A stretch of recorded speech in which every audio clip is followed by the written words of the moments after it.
A hi hello guys, welcome back to my YouTube channel Mama's girl. నేను మీ బబ్బీ. Firstly అందరికీ కార్తీక పౌర్ణమి శుభాకాంక్షలు.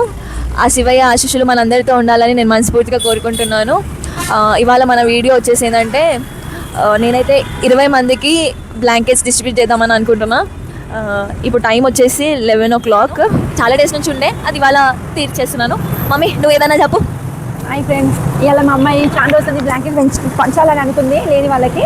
అలా అని నడు మమ్మీ వాళ్ళు వెళ్ళాం, కార్తీక పౌర్ణమి మంచి రోజు అని చెప్పినందుకు నేను ఓకే పెట్టా అని చెప్పేసి వచ్చేసిన. నేను మా అబ్బాయి ముగ్గురం కలిసి వచ్చినాను. చలికాలం ఎట్లనైనా స్టార్ట్ అవుతుంది కాబట్టి వాళ్ళకి ఉన్న చలి కొంచెమన్నా తగ్గేలా ఉంటే ఐ ఫీల్ హ్యాపీ. వల్ల మాకు ఇలానే గడుస్తే, ఇలానే మంచిగా ఉంటే మేము ప్రతి సంవత్సరం కానీ నెలకు కానీ మాకు ఎట్లా కలుగుతుందా మేము ధర్మం చేయాలన్న ఆలోచన మాకు వచ్చింది.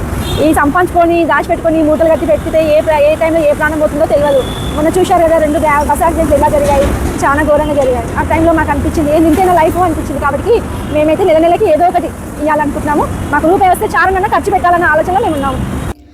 తార్నాక, సికింద్రాబాద్, ప్యారడైజ్ ఈ 3 ప్లేసెస్ అయితే కవర్ చేద్దాం అనుకుంటున్నాము. ఈ వీడియో చేయడానికి గల కారణం నేను ఏదో పెద్ద హెల్ప్ చేస్తున్నా అని అయితే కాదు. నేను ఒకరి నుంచి ఇన్స్పైర్ అయ్యి ఈ థాట్తో ముందుకు వచ్చాను. అలాగే నన్ను చూసి ఇంకొంతమంది ముందుకు వచ్చి వాళ్ళకు అయినంత సహాయం చేస్తారని అనుకొని ఈ వీడియో చేస్తున్నాను. చూస్తున్నారు కదా ఎంతమంది హోమ్లెస్, షెల్టర్లెస్తో బాధపడుతున్నారో. చలికి, వానకి, ఎండకి బయట వాళ్ళ జీవితాలని గడుపుతున్నారో, అది కూడా చిన్న చిన్న పిల్లలతో. సరిగ్గా టైంకి ఫుడ్ ఉండదు. బాధాకరమైన విషయం ఏంటంటే, ఆ చిన్న పిల్లల పేరెంట్స్ ఇలా బయట ఉండడం వల్ల ఆ చిన్న పిల్లలు కూడా ఇలానే రోడ్ మీద ఉండిపోవాల్సి వస్తుంది. వాళ్ళకంటూ చదువుకొని మంచిగా బ్రతకాలి అనే ఆలోచన కూడా వాళ్ళ దగ్గర వరకు వెళ్ళట్లేదు. నేను అనుకోలేదు ఇంతమంది ఉంటారని. ఇక్కడ చూస్తే ఇంతమంది ఉన్నారు. ఐ ఫీల్ రిగ్రెట్ దట్ అందరికీ ఇవ్వలేకపోయాను. ఎవరికైతే చాలా నీడ్ ఉందో వాళ్ళకే ఇచ్చాను.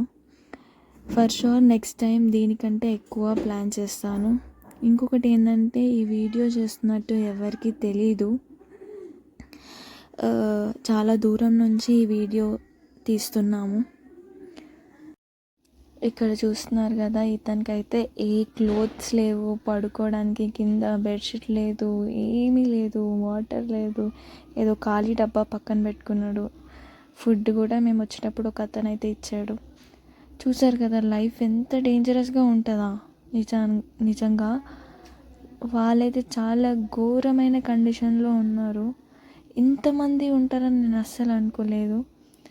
మేమైతే ఎవరిని డిస్టర్బ్ చేద్దామని అనుకోలేదు. అందరు పడుకునే టైం కాబట్టి వాళ్ళందరినీ పడుకొని ఇచ్చాము.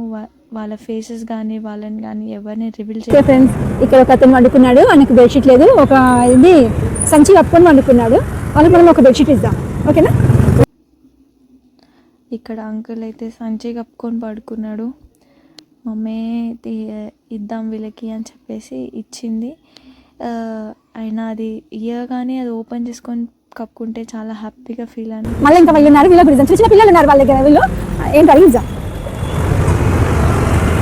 అమ్మ పాప మీద చిన్న అమ్మాయి ఉంది, ఇద్దరు చిన్న అమ్మాయి. ముగ్గురు ఉన్నారు.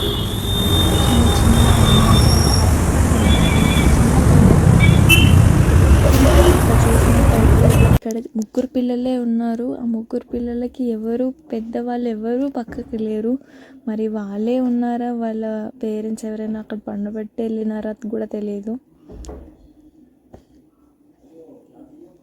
ఏంటి మనకి అన్ని ఫెసిలిటీస్ ఉన్న మనమే ఏదో ఒక దానికి బాధపడుతూనే ఉంటాము.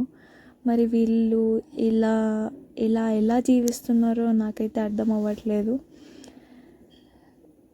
మేమైతే ఎవరి ఫేసెస్ అయితే రివీల్ చేయకూడదు అని అనుకున్నాము. అందుకే వాళ్ళు పడుకున్న టైంలోకే వెళ్ళేసి వాళ్ళకి ఇచ్చేసి వచ్చేస్తున్నాము. కానీ చాలా కష్టం అండి, అలా ఉండడం చాలా కష్టం. ముసలి వాళ్ళు, ఆడపిల్లలు, చిన్నపిల్లలు,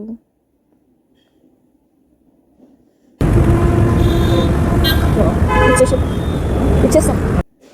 ఇక్కడ చూసినట్టయితే ఈ అంకుల్కి ఏవీ లేవు. పక్కన అతనికి ఉన్నాయి కాబట్టి ఇవ్వలేకపోయాను. లాస్ట్ బ్లాంకెట్ ఉండేది, అతనికి ఇచ్చేద్దాము అని చెప్పేసి ఇక్కడ అతనికి ఏం లేవు కాబట్టి అతన్ని వేసేసి వచ్చేస్తున్నాను.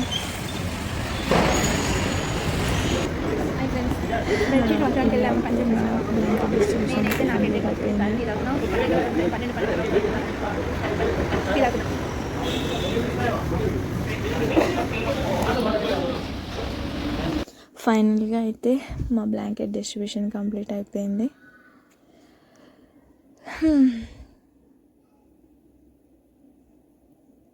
నిర్ణయం చాలా బాగుంది, నాకైతే చాలా సంతోషం అనిపించింది.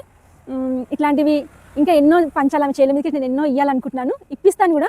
ఇంకొకటి ఏంది, మీ అందరి సపోర్టింగ్ కూడా మా అమ్మాయికి ఉండాలా ఇట్లాంటి వీడియోలు చేయడానికి. కానీ మా అమ్మాయి అయితే చేసే పని అయితే నాకు చాలా నచ్చింది. దాంతోపాటు మా అబ్బాయి కూడా చేస్తాడు, మా అబ్బాయితో నేను ఇప్పిస్తాను. ఇంకేం చెప్పను, చాలా సంతోషంగా ఉన్నాను. 1:30 అవుతుంది, నేను డ్యూటీ చేసి వచ్చినా కానీ కూడా మమ్మీ వెళ్దామంటే సరే ఓకే అని ఒప్పుకున్నాను.